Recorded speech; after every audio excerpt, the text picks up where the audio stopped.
شب کی نماز میں میت آئی.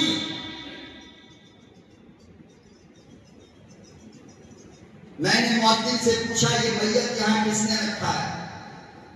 کہنے لگا مولانا ابھی تو باہر رکھا ہے، نماز کے بعد اس کو منبر کے پاس لایا جائے گا اور جیسے 5 وقت کی نماز ہوتی ہے ویسے جماعت کے ساتھ جنازے کی نماز ادا کی جائے گی. میں نے فوراً صدر کو فون لگایا اور میں نے کہا کہ صدر صاحب یہ پہلا دن ہے میرا، یاد رکھنا اگر نماز جنازہ مسجد کے اندر ہوئی تو جس سے چاہو جنازہ پڑھوا لو، میں نہیں پڑھ سکتا. کہا کیوں؟ میں نے کہا حشر کے روز بھلا اور کدھر جاؤں گا، حشر کے روز بھلا اور کدھر جاؤں.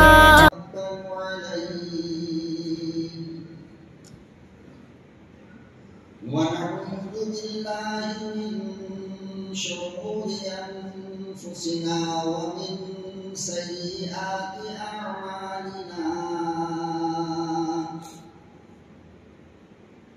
من يهده الله فلا مضل له ومن يضلله فلا هادي له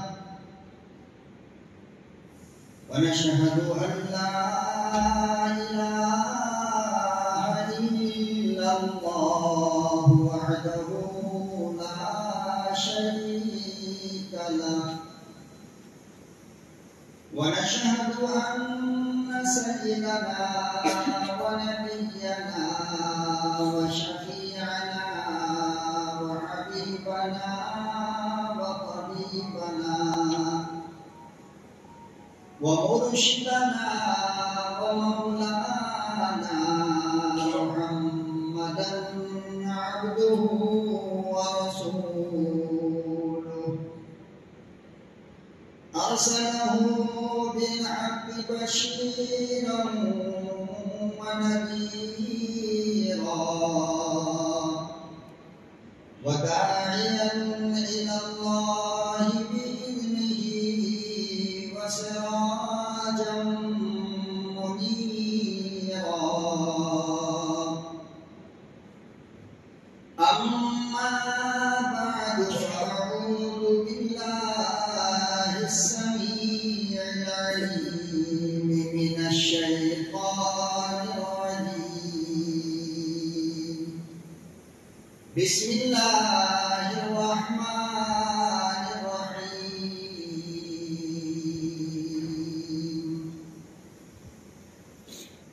سبحان الذي أسرى بعبده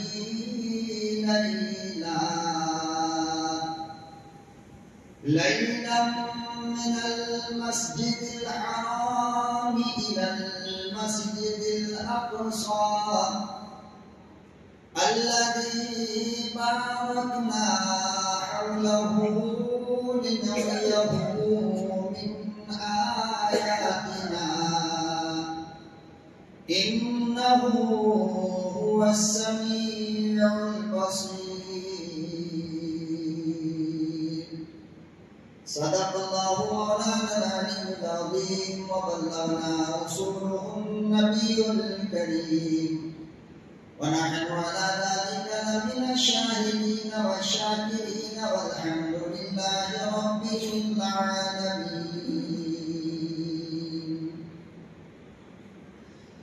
درود شریف پڑھیں. اللهم صل على سيدنا محمد وعلى آل سيدنا محمد وبارك وسلم. اللهم صل على سيدنا محمد وعلى آل سيدنا محمد وبارك وسلم. اللهم صل على سيدنا محمد وعلى آل سيدنا محمد وبارك وسلم. نہایت قابل قدر بزرگوں اور دوستوں،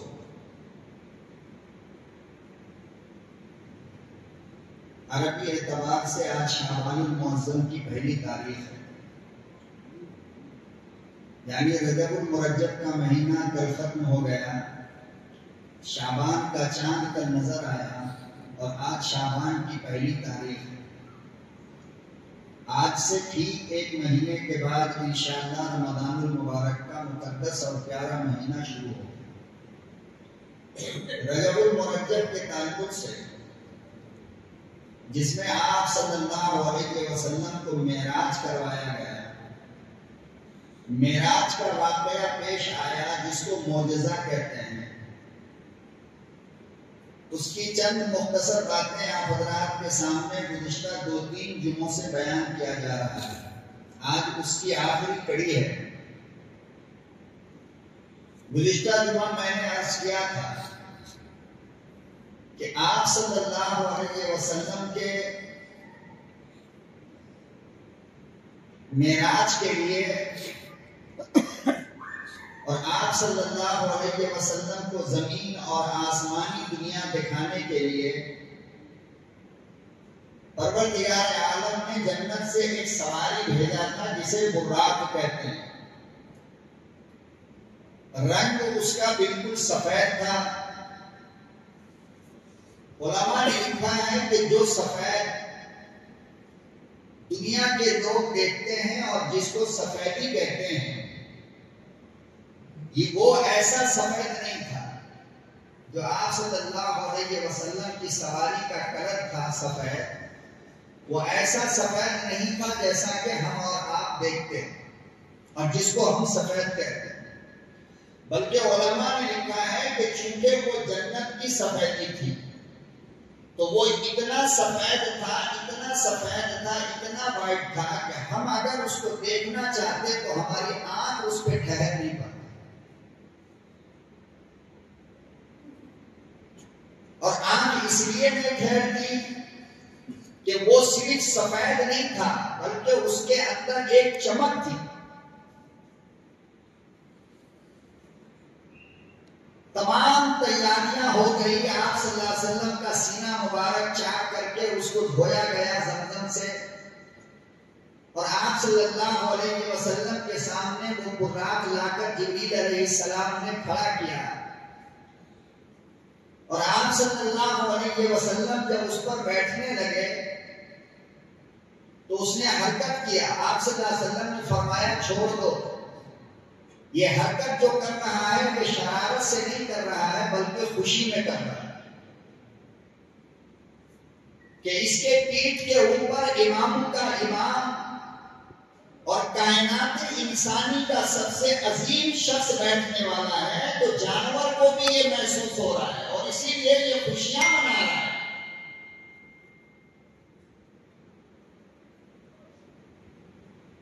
اور ایسا عام طور سے ہوتا ہے. بہرحال آپ صلی اللہ علیہ وسلم سوار ہوئے اور آپ کے آگے آگے 3 مقدس فرشتہ جو پیدل تھا، سواری پہ نہیں تھا. آپ صلی اللہ علیہ وسلم سوار ہوئے. 2 طرف سے حضرت میکائیل جو بارش کا فرشتہ ہے، جس کا کام یہ ہے کہ وہ بارش کا انتظام کرے، یعنی زمین پر کہاں پانی کی ضرورت ہے، کہاں پانی کی ضرورت نہیں ہے. یعنی آپ یوں کہہ لو کہ اللہ کا ایک وزیر ہے، منسٹر ہے، پانی کا منسٹر.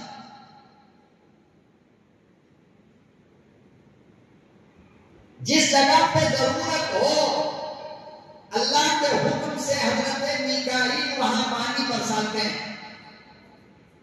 جہاں پہ ضرورت نہ ہو وہاں پانی برسایا نہیں جاتا. تو ایک تھے اس میں پانی کے فرشتے جناب حضرت میکائیل. ہمارا آپ کہتے ہیں نا کہ صاحب گوری پالیا میں بارش ہو رہی تھی، بابو جی نگر میں کچھ بھی نہیں. تو ہماری سمجھ میں بات نہیں آتی.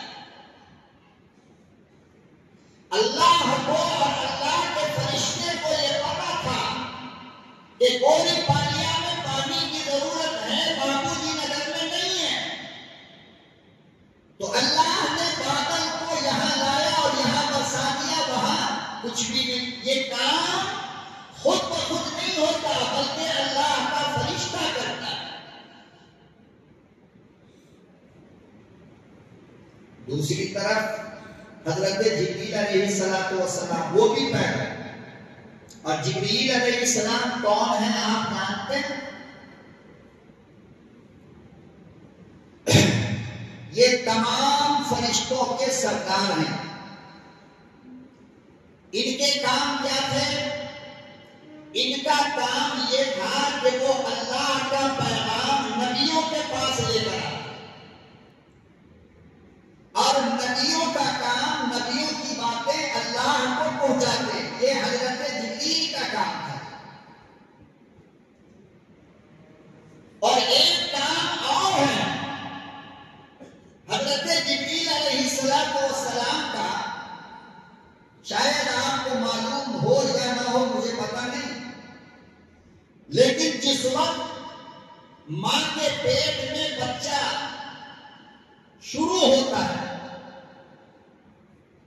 8 مہینے بعد نہیں، 7 مہینے بعد نہیں، 6 مہینے بعد نہیں، بلکہ جس وقت ماں کے پیٹ میں بچہ شروع ہوتا ہے، جبریل علیہ السلام کا کام وہاں بھی شروع ہوتا ہے کہ جبریل علیہ السلام وہاں کی مٹی جہاں اس کو دفن ہونا ہے، جہاں اس کی قبر بننی ہے، وہاں کی مٹی اٹھا کر ماں کے پیٹ میں جبریل علیہ السلام بچے کے پیشانی پہ لگا دیتے ہیں. کیا مجال کہ وہاں کے علاوہ کہیں اس کا انتقال ہو؟ نہیں ہو سکتا. اس لیے ہم نے دیکھا، آپ نے دیکھا کہ 10 سال سے ایک بندہ سعودی عرب رہ رہا ہے. آج شام میں فلائٹ سے بنگلور میں اترا اور صبح انتقال کر گیا. آپ نے کبھی سوچا ایسا کیوں ہوا؟ اس لیے کہ اس کی پیشانی پر بنگلور کی مٹی لگی تھی. بنگلور کے علاوہ یہ مکہ مدینے میں دفن کیسے ہو جاتا؟ یہ کام اس کی ماں کے پیٹ میں جبریل نے کر دیا تھا. تو یہ ہو ہی نہیں سکتا کہ جہاں پر اس کے مقدر میں دفن ہونا لکھا ہو، دنیا کے کسی اور کونے کے اندر اس کا انتقال ہو جائے. یہ قیامت پہ آ سکتی ہے مگر نہیں ہو سکتا.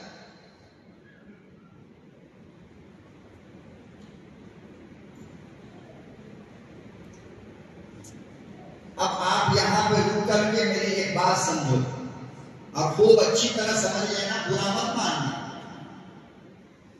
جب عمرہ کے لیے لوگ جاتے ہیں اور حج کے لیے لوگ جاتے ہیں تو دعا کا پروگرام رکھا جاتا ہے. اور دعا کیا مانگی جاتی ہے؟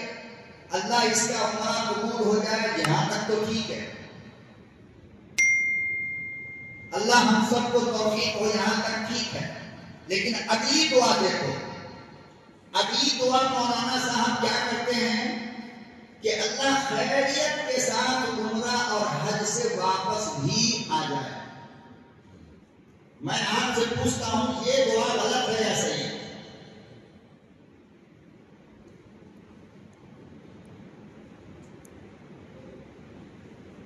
غلط ہے نہیں؟ صحیح نہیں. کیوں؟ اس لیے کہ اس قبرستان میں دفن ہونا، جس قبرستان کے اندر امام الانبیاء کی بیٹی فاطمہ دفن ہے، ارے اس قبرستان کے اندر جگہ مل جانا، جس قبرستان کے اندر جناب رسول اللہ کو دودھ پلانے والی حلیمہ سوئی ہے، ارے اس قبرستان کے اندر جگہ مل جانا، جس قبرستان کے اندر ابو ہریرہ سویا ہے، ارے اس قبرستان کے اندر جگہ مل جانا، جس قبرستان کے اندر محمد عربی کا 1,24,000 صحابہ سویا ہے. ہر ایک کو نصیب ہوگا، قسمت والے کو نا. جناب رسول اللہ صلی اللہ علیہ وسلم نے فرمایا کہ جنت المعلی یا جنت البقیع، جنت المعلی جو مکے میں ہے اور جنت البقیع جو مدینے میں ہے، فرمایا کہ ان دونوں قبرستان کے اندر جس کو دفن کر دیا گیا، قیامت کے دن بغیر حساب کے جنت میں جائے گا. تو وہ تو مقدر کا سکندر ہوتا ہے جس کا انتقال عمرے میں ہو جائے اور حج میں ہو جائے. ہماری تمہاری اتنی اچھی تدبیر کا ہے, ہمیں تو پھر یہی آنا ہے. اس لیے دعا یہ کرنی چاہیے, اللہ حج اور عمرے والی موت عطا فرما. احرام بدلتے ہو, میرے مصطفیٰ نے فرمایا کہ حالت احرام میں اگر انتقال ہو گیا لوگوں یاد رکھنا, تو فرمایا کہ قیامت کے دن یہ ایسے اپنی قبر سے اٹھے گا جیسے ابھی ماں کے پیٹ سے پیدا ہوا ہے. ارے سینکڑوں بوتل شراب کی پینے والوں, ہزاروں عورتوں کی عزت کو لوٹنے والوں, چوری چماری کے لقمے سے اپنا پیٹ پالنے والوں, اگر تمہاری موت عمرے کی حالت میں آ گئی تو تم کیا سمجھتے ہو؟ کیا یہ مقدر نہیں ہے, یہ تقدیر نہیں ہے؟ ورنہ ایک گناہ کی معافی مانگتے مانگتے زندگی ختم ہو جائے گی. تو دعا تو یہ کرنی چاہیے کہ اللہ احرام کی حالت ہو, بیت اللہ تیرا ہو, میری نظر خانہ کعبہ کو دیکھ رہی ہو, وہ آخری نظر ہو ہماری. یہ دعا کرنی چاہیے. قبول ہو جائے تو مقدر بن جائے گا. حاجی صاحب ہندوستان واپس آ کر کے پھر وہی بھجن سنو گے صبح اور شام, لیکن تھوڑی زندگی باقی ہے تو محمد کے غلاموں کے ساتھ سونے کی دعا کیوں نہیں مانگتے؟ مصطفیٰ کے شہر میں اللہ سے موت کیوں نہیں مانگتے ہو؟ خدیجۃ الکبریٰ سرکار کو جہاں کی بیوی جس قبرستان میں جنت المعلا میں آرام کر رہی ہے, وہاں کی موت کیوں نہیں مانگتے ہو کہ قیامت کے دن ابو ہریرہ کے ساتھ اٹھو, ابو ذر غفاری کے ساتھ اٹھو, فاطمہ کے ساتھ اٹھو, نواسہ رسولوں کے ساتھ اٹھو, صحابہ اکرام کے ساتھ اٹھو. ارے قیامت میں اللہ پوچھے گا کہاں سے آیا ہے؟ ارے فخر سے کہنا تیرے محبوب کے شہر مدینے سے آیا ہے. دعا کرائے گا خیریت سے واپس آ جائے. ہمارے جیسے لوگ خیریت ہی سے آئیں گے, فکر مت کرو. وہاں موت آنا کوئی معمولی چیز نہیں ہے. جس کو اللہ نے مقدر کا سکندر بنایا ہو اسی کو موت آتی ہے, مکے میں یا مدینے میں. ہم جیسے مجرم گنہگاروں کی قسمت کتنی اچھی کام ہے.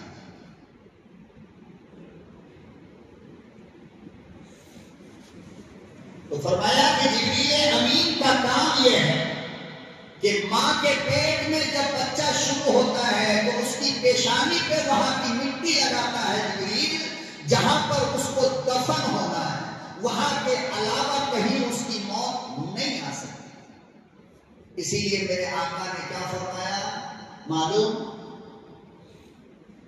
کہ میت کو وہیں دفن کرو جہاں اس کی موت ہوئی ہو, جہاں اس کی. ہمارے یہاں ایک فیشن سا بن گیا, 50,000 60,000 لاکھ 1.5 لاکھ دے کر انتقال ہو رہا ہے گجرات احمد آباد میں, اور اس کی میت کو سنا کر کے آئس کے ڈبے میں رکھ کر کے بہار لے جاتے ہیں. یہ سنت کے خلاف ہے, یاد رکھو. اور یہ کوئی محبت نہیں, یہ میت پہ ظلم ہے اور میت پر زیادتی ہے. میرے آقا نے فرمایا میری امت کے غلاموں, میری امتیوں, 3 کام میں لیٹ کبھی مت کرنا ورنہ بہت پچھتانا پڑے گا. 3 کام میں کبھی لیٹ مت کرو, اور ہم تینوں میں لیٹ کرتے ہیں.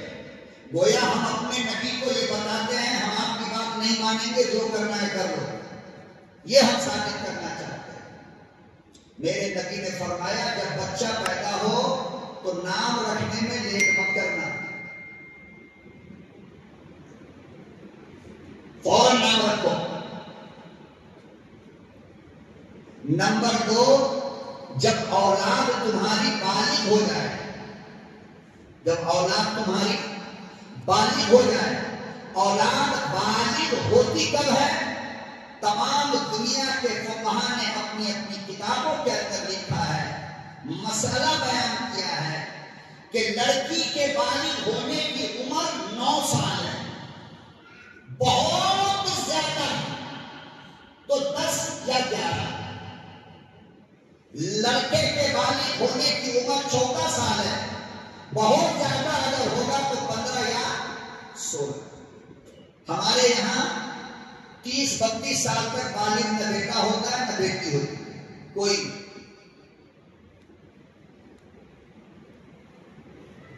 بہت نیک لوگ ہیں نا، بچہ بہت نیک ہے، موبائل نہیں دیکھتا، کچھ بھی نہیں کرتا، ہر وقت اللہ اللہ کرتا ہے۔ اسی لیے 30-25 سال تک ہماری بیٹی کالج میں ہوگی، ڈگری کرے گی، انٹر کرے گی، فلانی کرے گی، ڈھکانی کرے گی، کیا ہے ابھی بالغ نہیں ہے، اسی لیے ابا لڑکا نہیں ڈھونڈ رہا ہے۔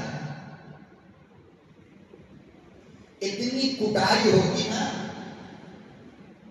مولانا مسجد سے باہر نکلے تو بحث کر لینا، کیونکہ تم طاقتور ہو، مولانا کمزور ہے، مولانا سب سن لیں گے۔ قیامت کے دن جو میرا رب قیمہ بنائے گا تو باپ باپ چلاؤ گے، کوئی چپ کرانے والا نہیں ہوگا، اتنا مارے گا۔ اور اللہ کو کہہ دینا، اللہ میاں میری بیٹی ڈگری کر رہی تھی تو میں کیا کرتا، میری بیٹی انٹر کر رہی تھی تو میں کیا کرتا، میری بیٹی ایم اے کر رہی تھی تو میں کیا کرتا۔ اللہ پاک کہیں گے میں بتاتا ہوں کیا کرتا۔ اللہ دوزخ کے فرشتوں کو بلائے گا اور فرمائے گا حاجی صاحب کی ٹنگڑی پکڑو اور منہ کے بل گھسیٹ کر جہنم میں لے کر جاؤ۔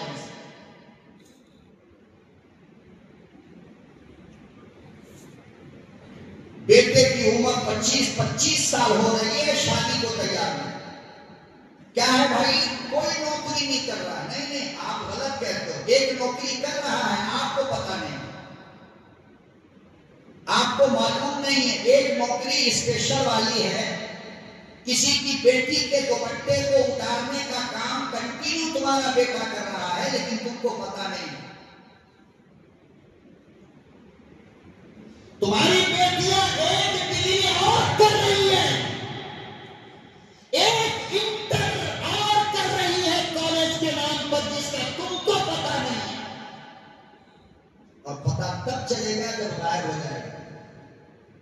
پھر سبحانیہ کے خطیب کو یاد کر لینا کہ کیا درد تھا اس کے سینے میں جو چیخ کر باتیں کہتا تھا۔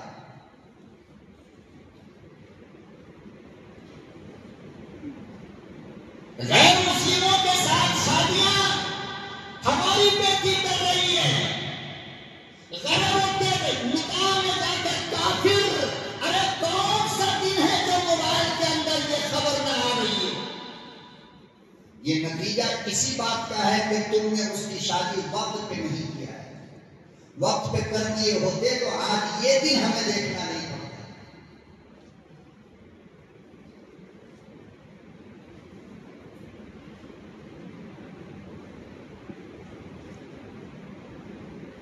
تو فرمایا میرے نبی نے کہ 3 کام میں دیر نہ کرو۔ نمبر 1 جب بچہ پیدا ہو جائے تو نام رکھنے میں، نمبر 2 جب بچے بالغ ہو جائیں تو شادی کرنے میں، اور نمبر 3 جب کسی کا انتقال ہو جائے تو دفن کرنے میں، لیٹ مت کرنا۔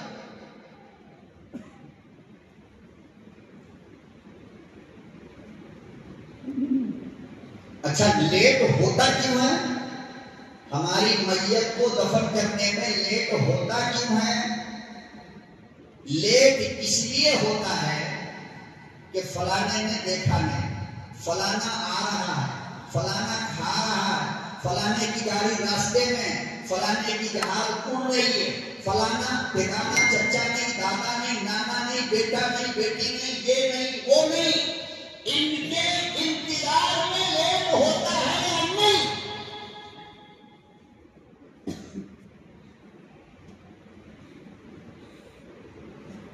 لیکن میں آپ سے پوچھتا ہوں، مجھ سے بحث مت کرنا۔ اگر تمہیں اپنی طاقت کا غرور، اپنے پیسوں کا گھمنڈ ہے، اب تم اپنے عہدے کی بنیاد پر کسی سے منہ لگانا چاہتے ہو تو مجھ سے منہ مت لگانا، میرے نبی سے پوچھ لینا جا کر۔ دنیا کی کسی کتاب کے اندر، اسلام مذہب کی کسی کتاب کے اندر اگر یہ لکھا ہو کہ بیٹے کی وجہ کر دفن کرنے میں تاخیر کیا جا سکتا ہے، بیوی کی وجہ کر دفن کرنے میں تاخیر کیا جا سکتا ہے، چچا کے نہ ہونے کی وجہ کر لیٹ کیا جا سکتا ہے، تو میں تمہاری غلامی کرنے کے لیے تیار ہوں، مجھے لا کر کے دکھاؤ۔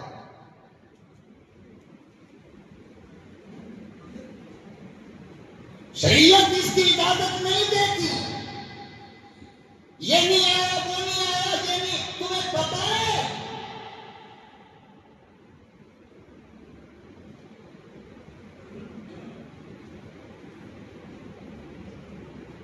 میت چیخ چیخ کر کہتی ہے مسلمانوں، ادھر روح نکلتی ہے خدا کی قسم، اور اس کی روح لے کر کے فوراً فرشتہ چلا جاتا ہے کہاں؟ آسمان پر۔ اب دیکھو پوری زندگی روح اور جسم دونوں یاد تھے نا، دونوں کے بغیر کوئی رہتے تھے؟ جسم کے بغیر روح نہیں اور روح کے بغیر جسم نہیں۔ اب جب انتقال ہوا تو جسم یہاں ہے اور روح وہاں ہے، دونوں جدا ہو گئے۔ اس جدائی کے دم میں ارے میت چیخ چیخ کر کہتی ہے مجھے جلدی دفن کر دو۔ کیوں؟ جب تک تم قبر میں رکھو گے نہیں میرا یار مجھ سے ملے گا۔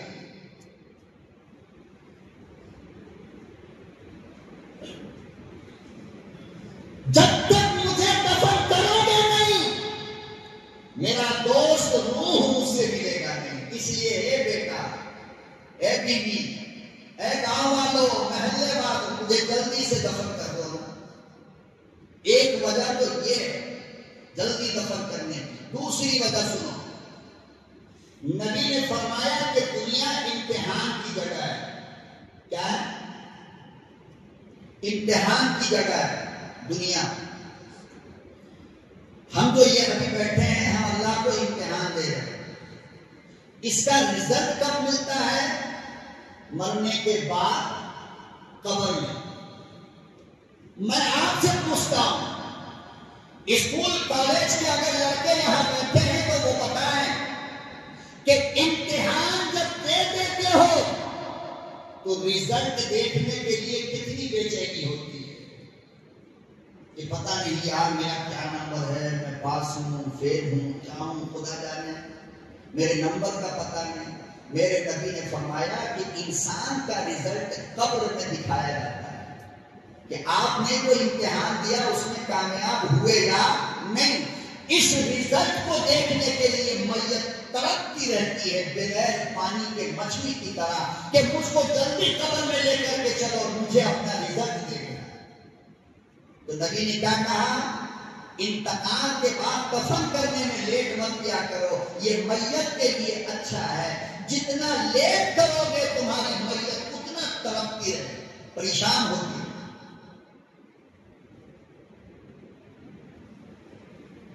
اب لوگ کہیں گے بھائی بیٹا نہیں آیا تو کیسے دفن کر دیں؟ یہ مجھ سے مت پوچھو، میرے نبی سے پوچھو، مجھ سے نہیں پوچھنا یہ بات۔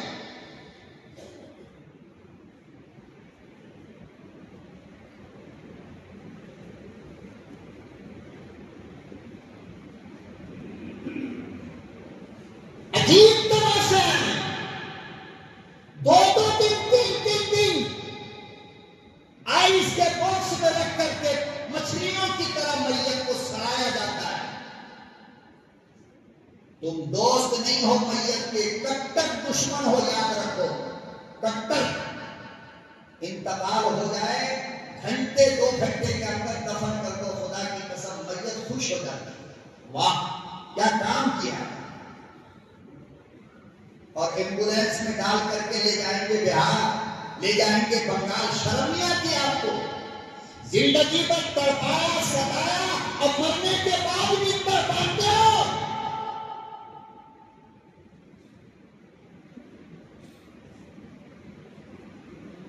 دھن اور تماشے اسلام کا مذاق بنا کر کے رکھ دیا مسلمانوں نے۔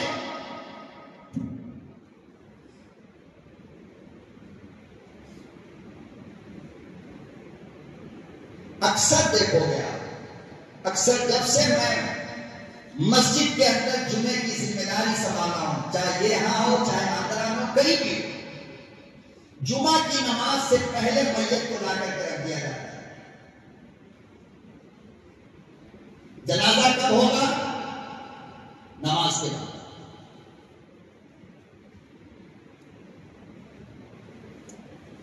اکثر یہی ہو رہا ہے نا. میرے نبی نے کیا فرمایا؟ جمعے کے دن کا انتقال کرنا، کسی بندے کا جمعے کے دن انتقال کرنا واقعتاً شرف کی اور فخر کی بات ہے، اچھی قسمت والا ہے یقیناً. کیوں؟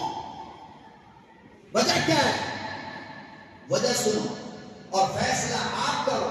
میں پاگل ہوں کیا؟ میں اگر آپ کو یہ باتیں نہ کہوں تو میری مسجد والا مجھے تنخواہ نہیں دے گا؟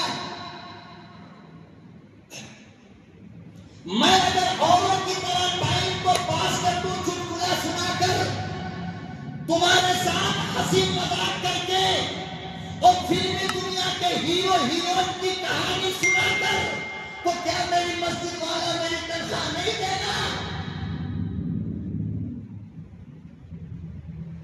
لیکن اگر میں تم کو اسلام کے صحیح راستے پہ لانا چاہتا ہوں تو تم مجھے اپنا دوست سمجھ کر کے ہضم کرنا، ورنہ نقصان تمہارا ہوگا. باتیں مت بنایا کرو علماء کے خلاف. سمجھا کرو وہ کیا سمجھانا چاہتا ہے اور کس درد میں ڈوب کر سمجھا رہا ہے. میرے نبی نے فرمایا جمعے کے دن کا انتقال اس لیے بہتر ہے، اچھا ہے کہ جمعے کی اذان سے لے کر، غور سے سنا، جمعے کی اذان سے لے کر جمعے کی نماز ختم ہونے تک، اذان سے لے کر جمعے کی نماز ختم ہونے تک ایک لمحہ، ایک سیکنڈ کا ایسا آتا ہے کہ اس وقت اللہ تعالیٰ مغفرت کر دیتا ہے. کیا کرتا ہے؟ اس وقت اللہ مغفرت کرتا ہے. مغفرت کی ہوا چلتی ہے. کب سے؟ اذان سے لے کر سلام تک. اور یہ مغفرت تب ہوتی ہے جب تمہاری میت قبر میں ہو. سبحانیہ کے صحن میں لا کر کے رکھ دو گے تم نے اپنے میت کے ساتھ گنڈا گردی کیا اور وہ مغفرت کا لمحہ تم نے چھین لیا اس سے.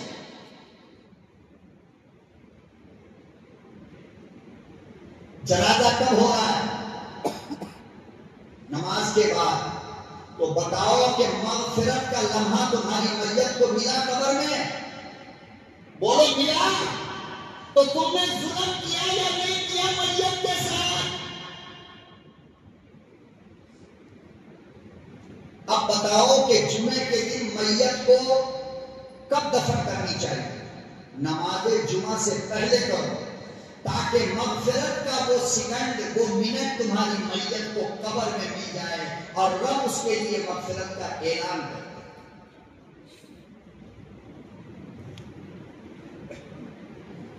اور یہ عام بات ہے.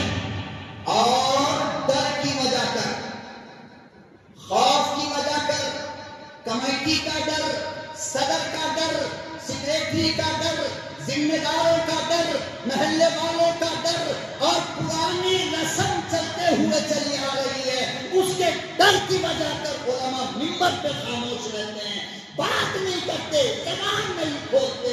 اس لیے کہ ان لوگوں نے اپنی روزی روٹی کا ذمہ دار صدر کو سمجھا ہے. ہم اپنا رزاق اپنے رب کو سمجھتے ہیں. اس کے بغیر کوئی طاقت میرے منہ میں روٹی کا لقمہ نہیں ڈال سکتا. ہمارا وہ ایمان ہے. اس لیے ہم مسائل اور شریعت تمہارے سامنے کھول کر بیان کرتے ہیں اور یہی علماء کا کام ہونی چاہیے.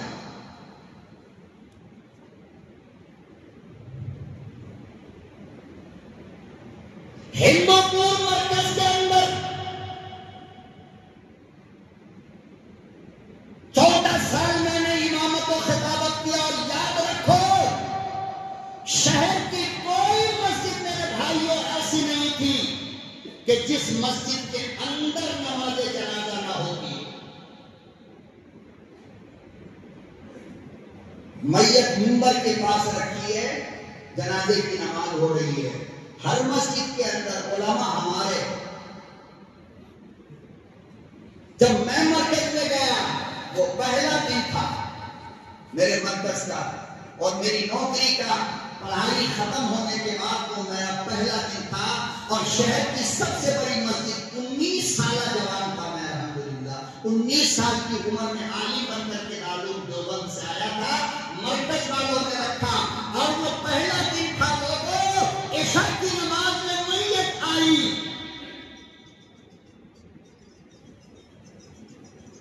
میں نے مؤذن سے پوچھا یہ میت یہاں کس نے رکھا ہے؟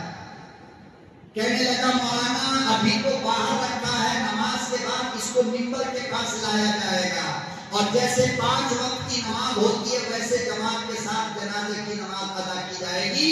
میں نے فوراً صدر کو فون لگایا اور میں نے کہا کہ صدر صاحب یہ پہلا دن ہے میرا، یاد رکھنا اگر نماز جنازہ مسجد کے اندر ہوئی تو جس سے چاہو جنازہ پڑھوا لو، میں نہیں پڑھ سکتا۔ کہا کیوں؟ میں نے کہا اس لیے کہ ناجائز ہے، جائز نہیں۔ مولانا صاحب 80-85 مسجد میں یہی ہو رہا ہے۔ میں نے کہا میں نہیں جانتا، ان سے جا کر کے پوچھو کیوں پڑھاتے ہو۔ میں کہتا ہوں ناجائز ہے، دلائل مجھ سے مانگو، ثبوت مجھ سے مانگو، شریعت مجھ سے مانگو، اگر وہ پڑھا تو ان سے جا کر کے پوچھو۔ بہت بڑے آدمی کا جنازہ تھا، صحن میں رکھا گیا، میں نے یہاں بھی نہیں ہوگا، جہاں تک 5 وقت کی نماز ہوتی ہے وہاں تک میت کے جنازے کی نماز نہیں ہو سکتی۔ کیوں؟ اس لیے کہ میرے آقا صلی اللہ علیہ وسلم نے فرمایا، ابو داؤد کی روایت ہے، لا صلاۃ فی المسجد، فرمایا کہ مسجد کے اندر نماز جنازہ ایسے ہے جیسے جنازے کی نماز ہوئی نہیں، پڑھی ہی۔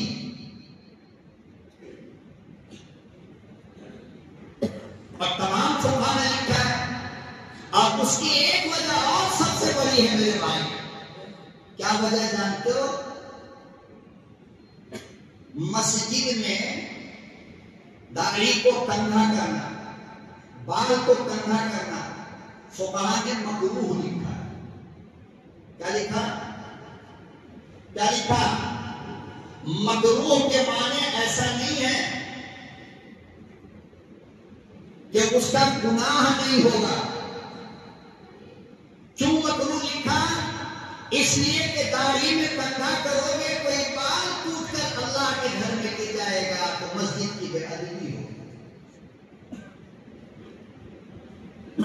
اللہ کو اپنے گھر کا اتنا خیال ہے، اور بعض لوگوں کی بیماری ہوتی ہے، نماز کے لیے کھڑا ہوگا، ایک ہاتھ یہاں اور ایک ہاتھ، پتہ نہیں اللہ کے سامنے کھڑا ہے کہ سسرال میں کھڑا ہے۔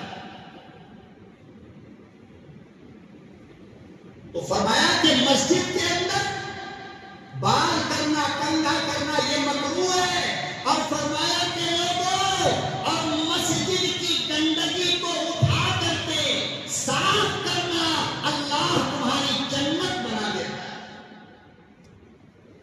یہ بات سمجھ میں آ گئی نا؟ آ گئی نا؟ اب دیکھو، میت جو ہے وہ بے جان ہوتی ہے، اس کے اندر جان، کنٹرولنگ کا کوئی سسٹم کام نہیں کرتا میت کے اندر، ہے نا؟ غسل کے وقت جتنا زور سے ہوتا ہے پیٹ کو دبا کر کے گندگی باہر کی جاتی ہے، کرتے ہیں نا؟ کرتے ہیں۔ لیکن میں آپ سے پوچھتا ہوں کہ آپ نے دبانے کی وجہ سے جتنی گندگی تھی سب نکل گئی؟ نہیں نا؟ میت کو کفن وغیرہ پہنانے کے بعد بھی کنٹینیو اندر سے گندگی آتی رہتی ہے، ہلکا ہلکا ہلکا ہلکا جو بچا رہتا ہے آتی رہتی ہے۔ مسجد میں لانے کا نقصان یہ ہے کہ اگر وہ گندگی مسجد میں ٹپک گئی یا گندے کپڑے کے ساتھ اگر زندہ مسجد میں نہیں آ سکتا تو میت کو کیسے لاؤ؟ اسی لیے علماء نے منع لکھا ہے کہ میت سراپا ناپاک ہے، اس لیے کہ بے جان ہے، گندگی آ رہی ہے، تو اس کو مسجد میں لے کر کیسے آؤ گے؟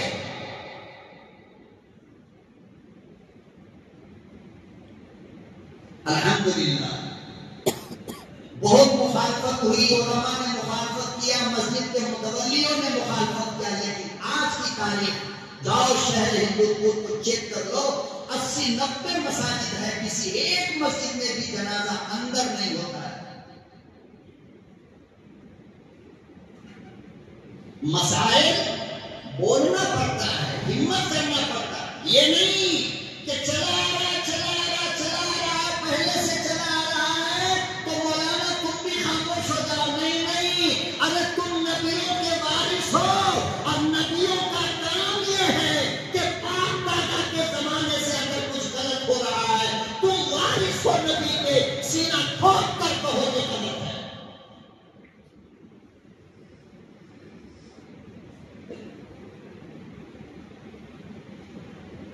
اور پھر میرے بھائی، پوری دنیا کے لوگوں کا کسی کام پر اتفاق کر لینا، یہ کوئی شریعت بنے گی؟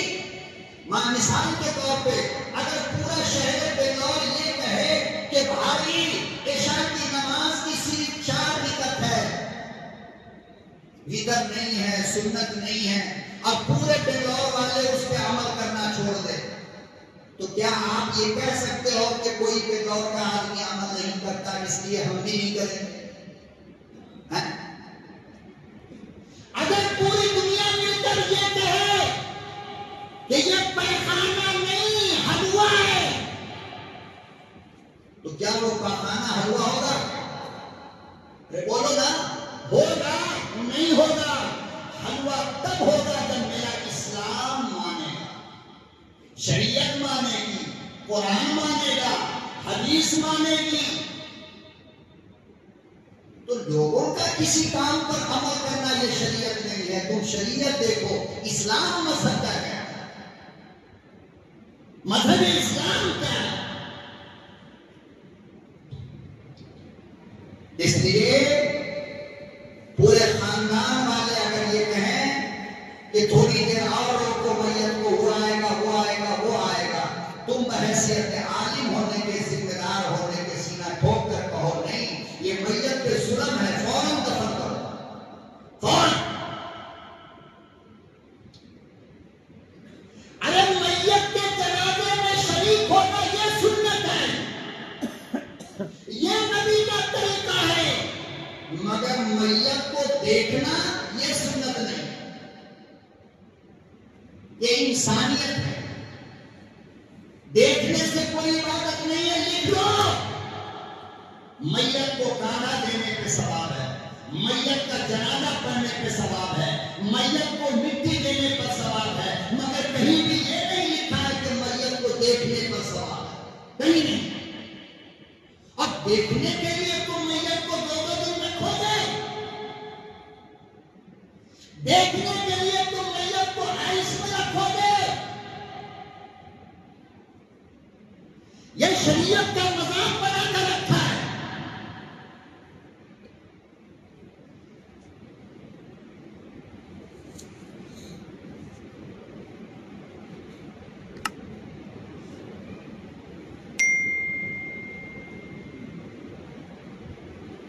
اور ایک بات سنو، بڑی خراب لگے گی، بڑی خطرناک لگے گی، یہ کیا بول رہے ہیں مولانا؟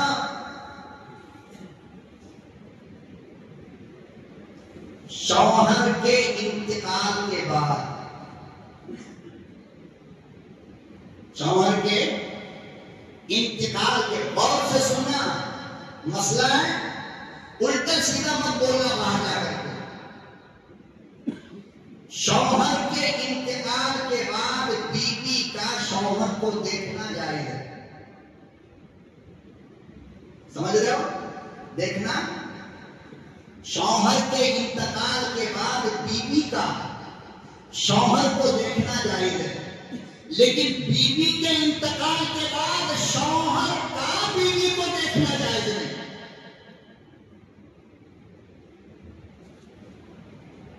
اب ہنگامہ کرو گے، لو بھائی مولانا کہہ دیے بیوی مر گئی تو شوہر نہیں دیکھنا. بات سنو آگے. کیوں؟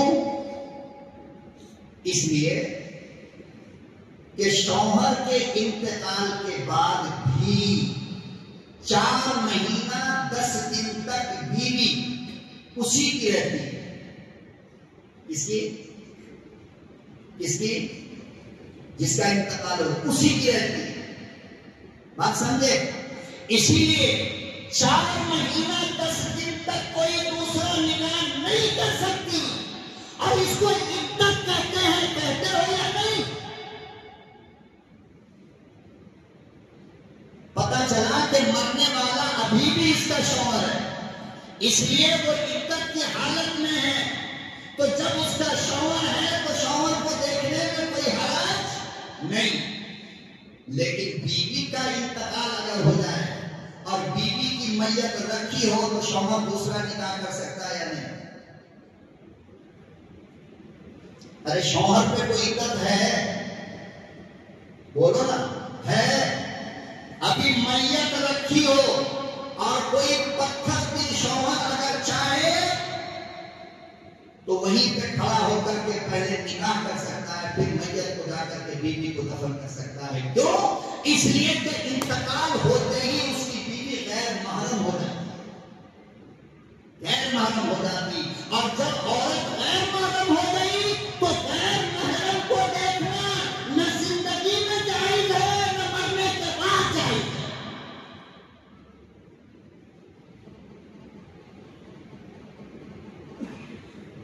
مگر ہمارے یہاں کیا کچھ چل رہا ہے؟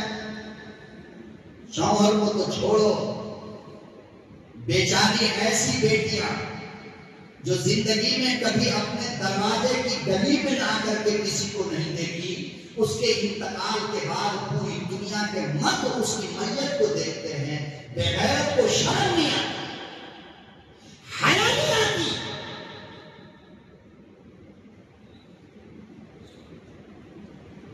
صرف وہ لوگ عورت کی میت کو دیکھ سکتے ہیں جس کی زندگی میں کبھی بھی اس لڑکی سے نکاح جائز نہ ہو.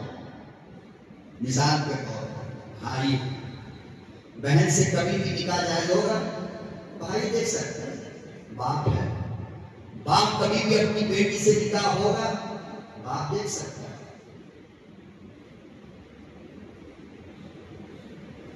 جن لوگوں سے زندگی میں نکاح حرام ہے، مرنے کے بعد بھی اس کو دیکھنا جائز ہے اور مرنے سے پہلے بھی اس کو دیکھنا جائز ہے. دادا ہے، نانا ہے، سگا ماموں ہے، اپنا ماموں.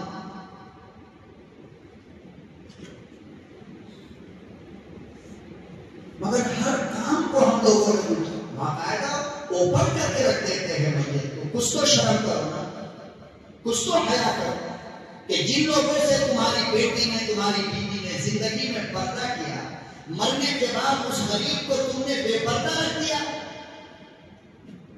اب جو آ رہا دیکھ کے جا رہا، جو آ رہا دیکھ کے جا رہا.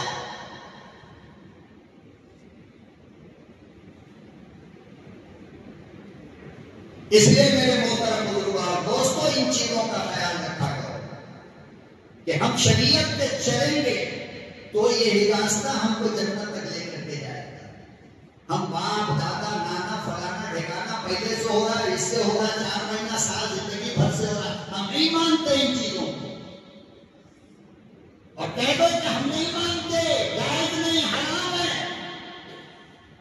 ختم کرو ان چیزوں کو اور پکے اسلام کے سپاہی بنو، اسلام کے کمانڈر بن کر کے